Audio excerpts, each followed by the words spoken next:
dahan po yung sarili ko. Sabi ko, paano ko gagawin yung negosyo? Sino maniniwala sa akin? Alam niyo po, na-realize ko, sabi ko, bakit ako tanong ng paano kung paano ko gawin? Bakit hindi ko tanongin sa sarili ko, para kanino ko ba o para saan ko gagawin ang AIM Global? Para ba sa magulang ko? Para ba sa mga mahal ko sa buhay? Para ba sa sarili ko na gusto ko ring yumaman someday? And then lastly po, bakit po ginawa ko ang Alliance in Motion Global po kahit meron na po kaming kaya? Kasi bakit po? Sabihin niyo po, sabay-sabay po tayo. Isa. Isa. Isa. Isa. Dahil isa lang po ang buhay natin. Kung kayo po ay nag-stay now for almost 10 years to 15 years po as an empleyado, dapat po mag-start na po tayo mag-negosyo at pumapasok po sa Alliance in Motion Global. Kasi bakit po, kung yung time po na nauubos, kahit kailan po, hindi nyo na po yun maibabalik. Yun po yung nangyari po at nag-trigger po sa akin dahil ayoko po mangyari yun yung nangyari sa father ko na almost ilang years po in-spend niya sa abroad para kumita ng pera pero yung family relationship po namin ay hindi ganong katatag. So kung kayo po, nagtanong kayo sa akin bakit ko siya ginawa, kasi nga po, isa lang po ang buhay natin. Maraming salamat po. Mabuhay po AIM Global. Palakpak kayo naman! Yes! Grabe! Nakakilabot yung mga batang to. Bakit po? Sa ilang months ko pa lang po sa AIM Global, hindi po kayo magsalita. Sila po, ilang buwan pa lang po. Malupit po, mga gagrabe na po sila. Ang good news, ang decision daw nila. Para anong decision nyo? Magkahanap ng trabaho o mag-AIM Global ko? Sabi niya, di siya nagdalawang isip, sino pa magandang trabaho? Di mag-AIM Global tayo lahat. Full time. Bakit po? Imagine po, yung mismo kinikita ng mga teacher po namin, kinikita ng mga estudyante po, isang linggo lang po.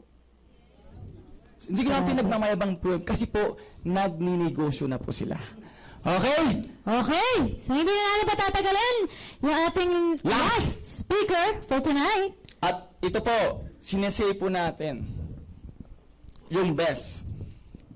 Bakit po?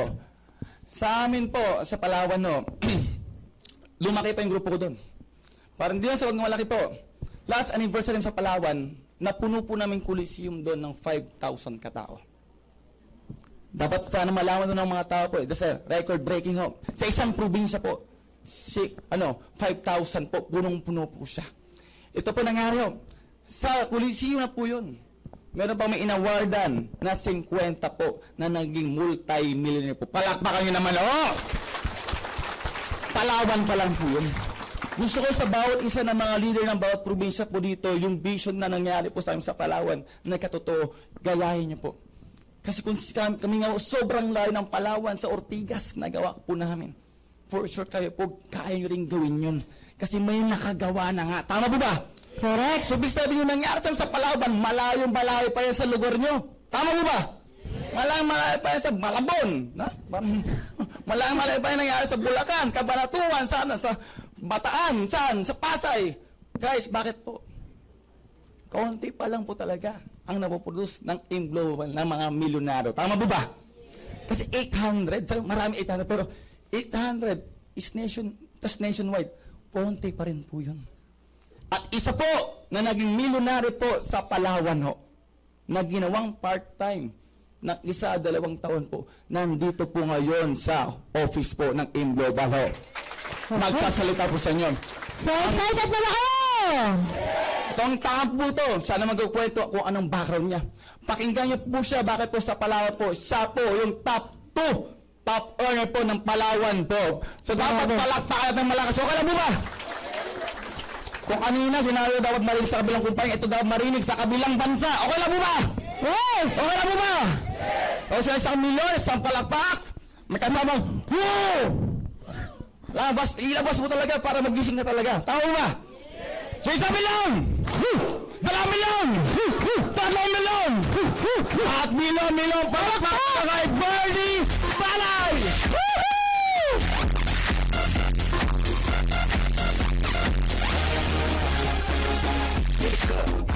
Good morning!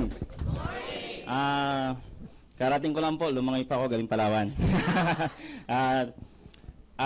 Ito po. Nervous pala, ganito pala. Akala ko po doon yung malamig, dito pala, mas malamig dito. Ayun, saglit lang po, pala po ng background ko. Ako po si Mr. Bernie Palay po. Mr. na po ngayon, pero dati pa akong sundalo. May sundalo pa ba rito? Ayan si Sir, ayan, Sir Kabaro ko. Ako po ay galing sa Philippine Air Force. Yan po. Recognize ko lang classmate ko. Classmate. Kasi yan, unang naniwala sa akin. Palakpakan mo natin. Yan. Guys, hindi ko rin talaga linya ang networking. Hindi ko linya to kasi dati, inimbitan niya ako ni John V. Ayaw ko rin maniwala. Kasi una-una, wala akong time. Tama? Ang oras namin, 24 hours bilang isang sundalo. Minsan, dati, alala ko, nag-network ako noon, part-time. Yung cellphone ko, pinapatay ko. Ayun, bakit? Yung boss ko, laging tawag ng tawag, ang kulit. Pag naka-open, pag nasagot ko, sigurado nasa office ako. So, ganun po ang buhay namin before. Kaya lang, bakit ako nandito? Guys, ano ko siyang part-time. Kasi, dati, grabe, hirap din kami talaga. Ganun ang kalagayan namin bilang isang sundalo. Grabe rin. Ang hirap ding mabuhay na ganun. Kumbaga, empleyado ka, alam niyo naman ang buhay ng empleyado, di ba? Ang pinakamahirap doon, hindi naman yung walang sweldo. Sa sweldo, okay lang naman. Pero ang pinakamahirap doon, yung wala kang time para sa sarili mo at sa pamilya mo. Tama? Oo, yun po. So, ito lang, mga advice ko sa empleyado. Ngayon po, wag lang po kayo mag-resign. Okay lang pong gawin ng global part-time. Wag na mag-resign ngayon, gabi na eh. So, after 2 years po, ginawa ko yung global. And then, kumikita na po ako ng 50,000, 60,000 part-time. Malaki na po ba? Oh, hanggang umabot ako ng 100,000. Minsan nagli-leave po ako, ginawa ko ang global part-time. So, ganun. Then, dati ayoko ng sasakyan. Kaya lang, ito si Apply, ang kulit talaga eh. Bumili na ako ng sasakyan niya. Hindi na ako na-amaze kasi hindi ko nang pangarap sa sasakyan. Tama? Bilang empleyado, hindi naman tayo nangarap ng sasakyan. Tama? Oo. Then, sabi okay lang. Pangalawa sasakyan niya, doon nakasakay ako. Montero Sports. Nakita ng Montero Sports? Grabe, nung pinasakay niya ako, na-drive ko, ang ganda pala ng Montero Sports. Kasi sa amin, doon sa Western Command po ako sa that time, alam niyo naman pag gobyerno, di ba? Bulok-bulok. Bulok-bulok. Ang ganda pala ng sasakyan, ang ganda pala. Pagsakay ko doon, grabe, ang lakas ng aircon. Ang ganda ng, ganda talaga. So doon, nangarap ako ng sasakyan. Sabi ko, nung gabi na yun, umuwi ako, hindi ako makatulog. Ayun, bakit? Tanong niyo kung bakit? Kasi that time talagang grabe yung pagsisisi ko. Kasi ang taas ng pride ko bilang military talaga andun yung pride. Di ba? Pag naka-uniform, andun yung dating. Tama? Ang problema, walang datong. So dahil yan, sabi ko, John Lee, may kinig sa kanya. Kasi dati hindi ako makinig eh, kasi estudyante siya. Ako kumikita. That time, kumita ko ng 25,000 per month. Malaki na rin, di ba?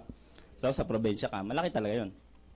Kasi wala akong makinig, nangarap ng sasakyan. Doon, nakinig ako sa kanya. Hindi ko makalimutan yun. September 28, 2010. Nabili ko yung first car ko. Yun.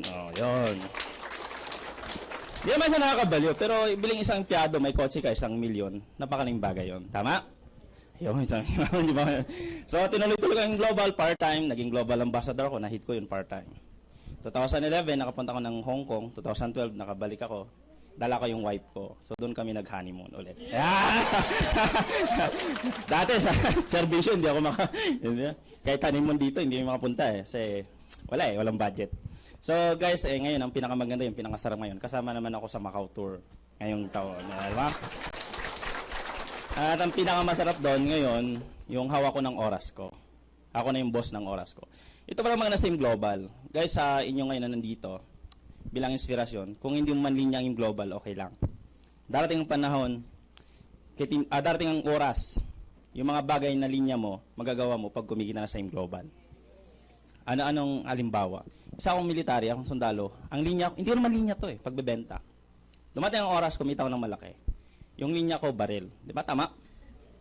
So, that time nung kumita na ako, nag-set up ako ng isang security agency. 2 years na po siya. So, yun. So, ibig sabihin, pag kumita ka, magagawa mo mga bagay na linya mo. Kung mahilig kayo magkulot, di pagkatapos nung kumita kayo, mag-parlor kayo, di ba? Pwede, di ba? O mga bagay na gusto nyo. Pero ngayon, ang advice ko, try nyo yung global. Ako nga, taga-Palawan, nagawa namin. Ang isang naging inspirasyon ko, ba't siya ginagawa?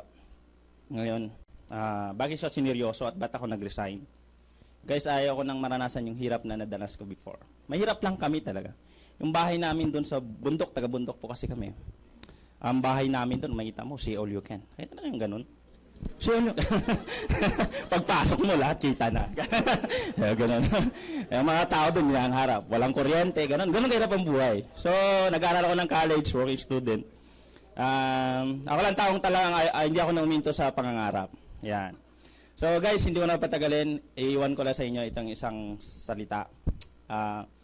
Ang prinsipyo kasi, ayoko nang maranasan yung hirap na dinanas ko at pananas ko pa sa mga anak ko. At kung ikaw at kung tayo nandito sa kwartong to, wag, please lang naman, wag mo nang ipadanas sa anak mo yung hirap na hindi mo naman dinanas sa magulang mo. So I am Mr. Bernie Palepo. Good morning and welcome sa Global. Thank you so much! Kuya Mila Palakpak!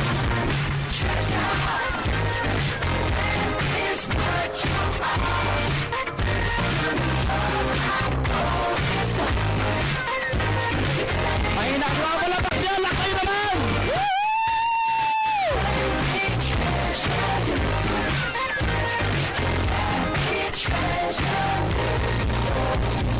Tadan. Question.